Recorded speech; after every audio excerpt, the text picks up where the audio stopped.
In 2007, the iconic movie 300 by Zack Snyder was released. The film is based on a 1998 comic book by Frank Miller, which in turn is inspired by a real story from the Greco-Persian Wars of 480 BC. Snyder agrees that his goal was to create a blockbuster for a wider audience, a movie that would be first and foremost visually spectacular and dynamic, rather than your standard historical drama. And while the movie's artistic merits are debatable, you can't argue that it's a feast to the eyes. The producers of the film invited a Scottish actor, Gerard Butler, for the lead role. They first saw him in the family drama Dear Frankie and became interested in the actor. Butler struck them as masculine yet at the same time charming in this film. So the creators of 300 decided that the Scotsman will make a charismatic Spartan king, a man to whom all pay attention when he walks into the hall. Butler, who at the time was not yet considered a full-blown star, did not hesitate long and agreed, which was a smart decision, as it was precisely this role that helped the actor rise to stardom. The Brazilian actor Rodrigo Santoro also did not fully understand his role in the movie when he was offered the role of Xerxes. The real Xerxes, according to history, wore a thick beard and luxurious robes that completely covered his body.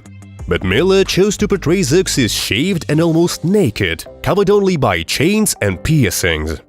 Santoro, who's already quite tall, was made even taller with the help of split screen and optical illusions. Similar techniques were used earlier in The Lord of the Rings to make hobbits appear shorter. According to the script, most of the men were supposed to remain bare-chested for the entire film. That's why the leading actors had to undergo an intensive training program for 8 weeks before filming, under the guidance of the famous mountain climber Mark Twight, holder of many world records. The exercises were diverse and rarely repeated, so that the body did not have time to get used to the strain. According to Gerard Butler, who trained for at least 4 hours a day, he has never felt so exhausted in his entire life. And Twight claimed that he squeezed all the physical capabilities out of the actors. However, it definitely wasn't in vain. The entire cast looked positively heroic. The filming of 300 began on the 17th of October 2005 in Montreal and ended 60 days later. One of the peculiarities of this movie is that it was almost entirely filmed in the studio using chroma key backdrop. Only the scene with the horse was shot outdoors, and it took 2 days to shoot. However, the subsequent processing of the footage took almost a year. More than 10 different special effects studios were involved.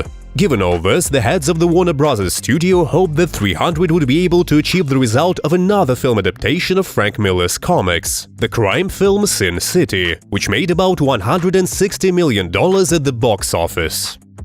The production designers also had to work hard. Several hundred costumes were made for the movie, but the most impressive costume was for Xerxes. His appearance in the movie almost exactly replicates the image depicted in the comic books.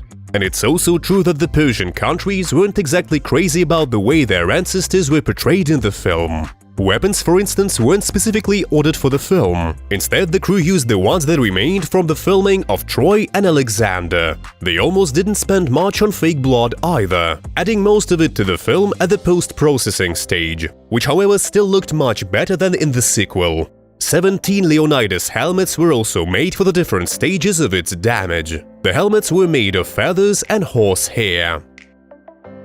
However, it weren't only swords and spears that were reused during filming. Shortly after the film's release, there was a scandal concerning the soundtrack, written by the composer Tyler Bates.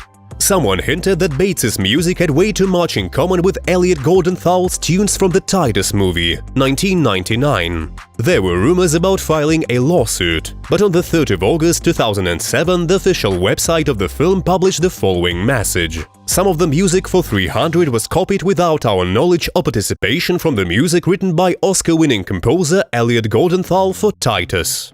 Given that Warner Bros. Honors and respects Goldenthal, with whom it has a long-standing relationship, we are pleased that we were able to resolve this dispute amicably. End of quote.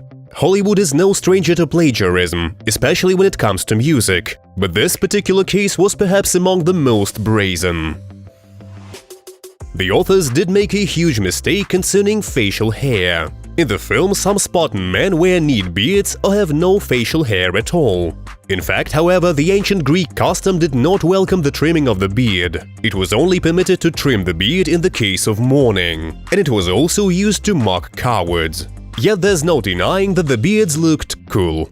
Thanks to the absence of big stars, frequent relocations, complicated scenery and other things that make blockbusters super expensive, the picture's budget was only $60 million. The movie has made $456 million at the box office. After that, it was decided to make a sequel, for in Hollywood it is usual to shoot the sequel for the movie which brought so much money and popularity. But we had to wait for it for 7 long years. And the authors somewhat under-delivered in my opinion. It should be noted that the color scheme of the second movie was different from the first one. The directors refused to copy it, because the action of the movie was transferred to the open Aegean Sea, where the Greek fleet was fighting. Also, the second part did not become as popular as the first one, and grossed much less at the box office. And that is all for today. Please subscribe to our channel, give this video a thumbs up and write your comments down below. Good luck everyone, see ya!